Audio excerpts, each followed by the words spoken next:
choosing a piece of vinyl to give to Paul Stanley was actually easier than you would imagine. Because, so Paul and I, I think we mentioned, we're kind of new friends. We became friendly during the pandemic.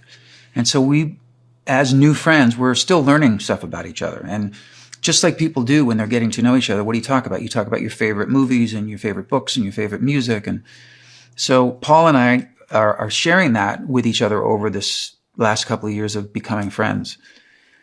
And we found that we had, among the many other things we have in common, we have a love for a guy named John Farnham. John Farnham is massively famous in Australia, his home country.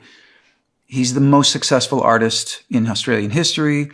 They just did a study recently that said that 1 out of 3 Australians owns a John Farnham record. That's crazy.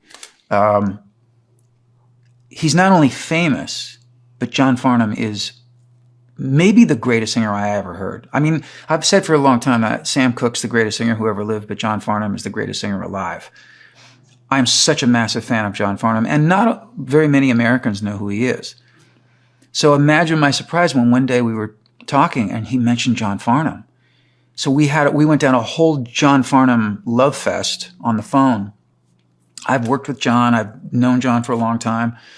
And so I decided to give Paul a vinyl copy of Whispering Jack, which was the album that really launched John into massive superstardom in Australia. And it's still a great record from the 80s.